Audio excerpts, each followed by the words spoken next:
The governor's office has said that he has had talks with representatives from Moral Monday, and of course he said that he's ventured out into the... You know, he said that to a reporter in Wilson. That he has been out, he's been talking to people in Moral Monday. I can tell you, Ms. Coleman and I met with him before he was ever sworn in, and we talked to him about an agenda. We said if he would stand for economic sustainability and address the issue of jobs and poverty, educational equality for all, health care for all, protecting Medicaid and Social Security, dealing with the disparities in the criminal justice system, and expanding in voting rights, we would stand with him because the NAACP has no permanent friend, no permanent interest, only permanent enemies, only permanent interest. He said to me, and when we were in the meeting, that he wouldn't be glad to meet with us each month, but if we criticized him, he wouldn't talk to us. Yeah, he said if you raise the rhetoric, he said he sees that as a problem, and my response to him, that's beneath the office of a governor.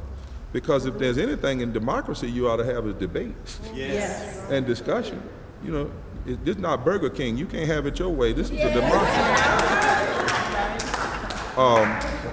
But more importantly, you know, he said that to a reporter, but the reporter asked the police at the legislature. Now let's logically say this.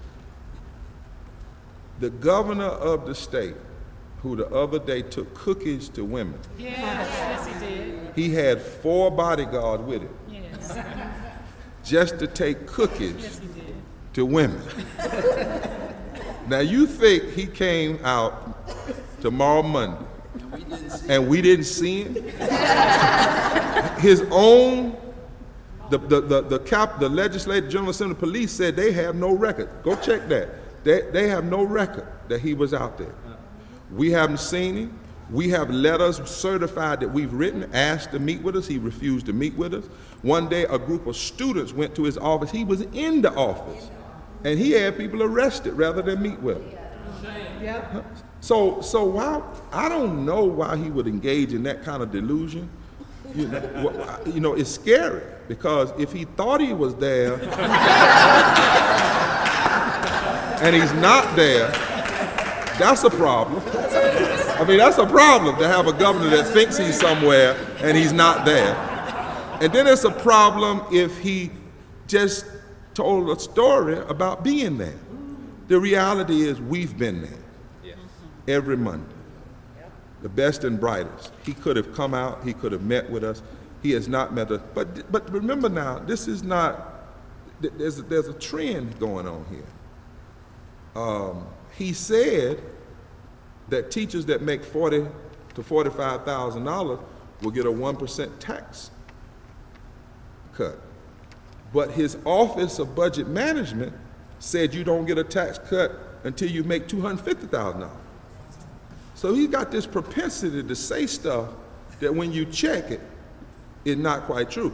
He said he was going to sign the voter ID bill, the voter suppression bill, and it was a good bill. They asked him about parts of the bill. He said he hadn't read it. So this governor has a propensity to say stuff, just like Tillis and Barber, that's not true. They say, he said at the Chamber of Commerce that his budget puts more money in public education than ever before. But the facts say that's not true when you adjust that figure according to inflation.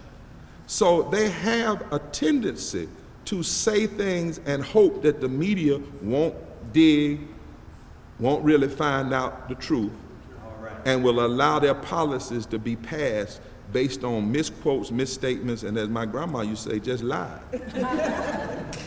just like, so, the final answer to your question is he says he said somebody cursed him.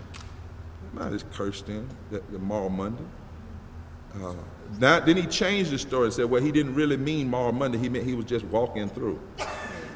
So the reality is, the reason you get these kind of answers is because they cannot defend the policy. Yes. So every time you in the media ask them something, they try to divert the issue to something else because they cannot stand up and say that attacking children, attacking education, attacking the poor, attacking unemployed people attacking sick people and attacking voting rights is moral and constitutional. They cannot say it with a straight face.